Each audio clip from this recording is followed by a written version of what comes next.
Mr. Harris and the Night Train. Mr. Harris liked trains. He was afraid of aeroplanes and didn't like buses. But trains, they were big and noisy and exciting. When he was a boy of 10, he liked trains. Now he was a man of 50, and he still liked trains. So he was a happy man on the night of the 14th of September.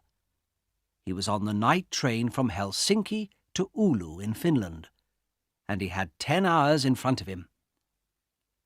"I've got a book and my newspaper," he thought, "and there's a good restaurant on the train. And then I've got 2 weeks' holiday with my Finnish friends in Oulu."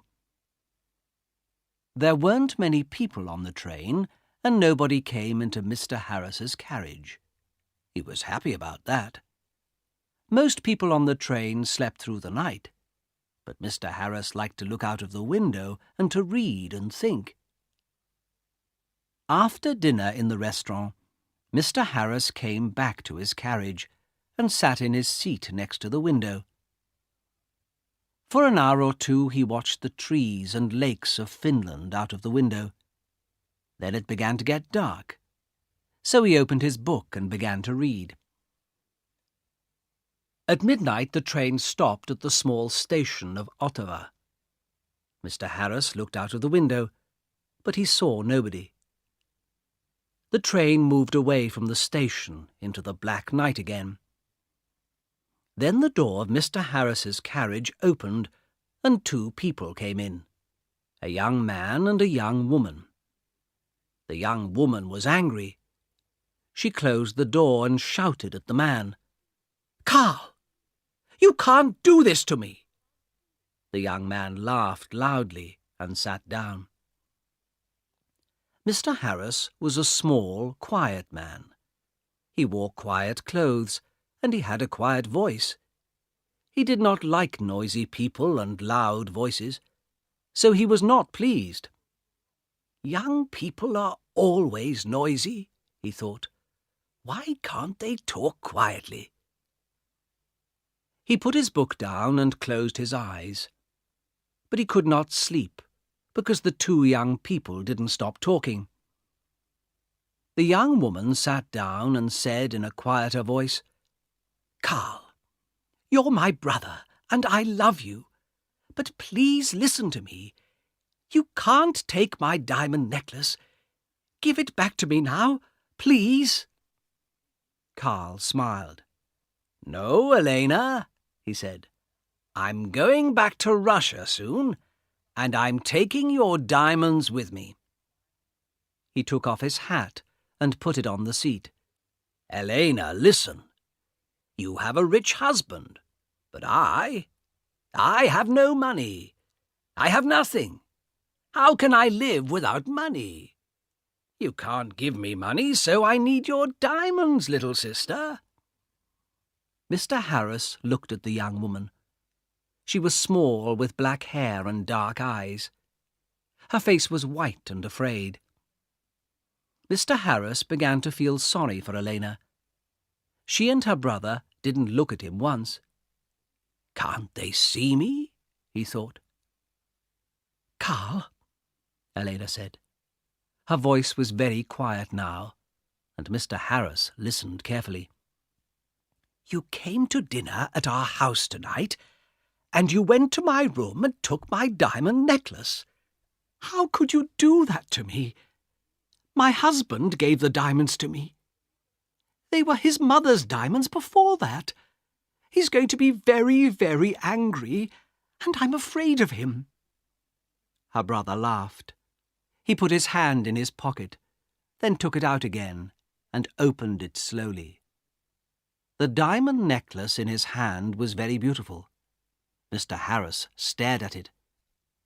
For a minute or 2 nobody moved, and it was quiet in the carriage. There was only the noise of the train, and it went quickly on through the dark, cold night. Mr. Harris opened his book again, but he didn't read it. He watched Carl's face, with its hungry eyes and its cold smile. "What beautiful, beautiful diamonds," Carl said. "I can get a lot of money for these." "Give them back to me, Carl," Elena whispered. "My husband's going to kill me. You're my brother. Please help me. Please." Carl laughed again, and Mr. Harris wanted to hit him. "Go home, little sister," Carl said. "I'm not going to give the diamonds back to you. Go home to your angry husband." Suddenly, there was a knife in the young woman's hand, a long, bright knife.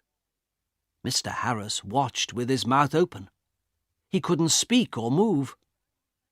"Give the diamonds back to me," Elena cried, "or I'm going to kill you." Her hand on the knife was white. Carl laughed and laughed. "What a sister," he said. "What a kind, sweet sister. No, they're my diamonds now. Put your knife away, little sister." But the knife in the white hand moved quickly, up, then down. There was a long, terrible cry, and Carl's body fell slowly onto the seat. The colour of the seat began to change to red, and the diamond necklace fell from Carl's hand onto the floor. Elena's face was white. "Oh, no," she whispered. "Carl, come back. Come back. I didn't want to kill you." But Carl didn't answer, and the red blood ran slowly over the floor. Elena put her head in her hands, and again in the carriage there was a long, terrible cry. Mr. Harris's face was white too. He opened his mouth, but he couldn't speak. He stood up and carefully moved to the door. The young woman was quiet now. She didn't move or look up at Mr. Harris. In the corridor, Mr. Harris ran. The guard was at the back of the train, and Mr. Harris got there in half a minute. "Quickly," Mr. Harris said. "Come quickly. An accident. A young woman. Oh, dear. Her brother he's dead." The guard ran with Mr. Harris back to the carriage. Mr. Harris opened the door, and they went inside. There was no dead body of a young man. There was no young woman. No blood. No knife. No diamond necklace. Only Mr. Harris's bags and his hat and coat. The guard looked at Mr. Harris, and Mr. Harris looked at him. "But," Mr. Harris began, "but they were here. I saw them. The young woman, she had a knife, and she killed her brother." "A knife, you say?" the guard asked. "Yes," Mr. Harris said quickly. "A long knife. And her brother took her diamonds, so she—" "Ah, diamonds," the guard said. "Was the young woman's name Elena?" he asked. "Yes, it was," Mr. Harris said. "How do you know that? Do you know her?" "Yes, and no," the guard said slowly. He thought for a minute, then looked at Mr. Harris. "Elena di Saronelli," he said. "She had dark eyes and black hair. Very beautiful. She was half Italian, half Finnish. Her brother was a half-brother. They had the same father, but his mother was Russian, I think." "Was? "Had?" Mr. Harris stared at the guard. "But Elena, she's alive. And where is she?" "Oh, no," said the guard. "Elena di Saronelli died about 80 years ago. After she killed her brother with a knife, she jumped off the train and died at once. It was near here, I think." He looked out of the window into the night. Mr. Harris's face was very white again. 80 years ago?" he whispered. "What are you saying? Were she and her brother—" "But I saw them." Yes, that's right, the guard said. You saw them, but they're not alive. They're ghosts. They often come on the night train at this time in September. I never see them, but somebody saw them last year. A man and his wife. They were very unhappy about it. But what can I do? I can't stop Elena and Carl coming on the train.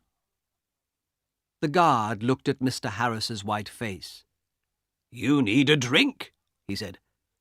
Come and have a vodka with me. Mr. Harris didn't usually drink vodka, but he felt afraid.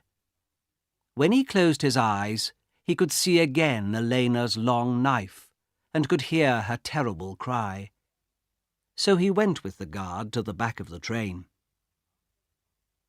After the vodka, Mr. Harris felt better. He didn't want to sleep, and the guard was happy to talk.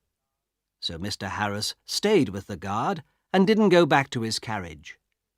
Yes, the guard said. It's a famous story. I don't remember it all. It happened a long time ago, of course. Elena's father was a famous man here in Finland. He was very rich once, but he had 3 or 4 wives and about 8 children. And he liked the good things of life, so there wasn't much money for the children. Carl, the oldest son, was a bad man, people say. He wanted an easy life and money in his hand all the time. The train hurried on to Oulu through the black night, and the guard drank some more vodka. Now Elena, he said, she didn't have an easy life with those 3 difficult men, her father, her brother, her husband. One year she visited her mother's family in Italy, and there she met her husband, Di Saronelli. He was rich, but he wasn't a kind man. They came back to Finland, and Carl often visited their house. He wanted money from his sister's rich husband. Elena loved her brother and gave him some money, but Di Saronelli didn't like Carl and was angry with Elena. He stopped giving her money, and after that, well, you know the story now. Yes, Mr. Harris said. Poor, unhappy Elena. Mr. Harris stayed with his friends in Oulu for 2 weeks. They were quiet weeks, and Mr. Harris had a good holiday. But he took the bus back to Helsinki. The bus was slow, and there were a lot of people on it, but Mr. Harris was very happy. He didn't want to take the night train across Finland again.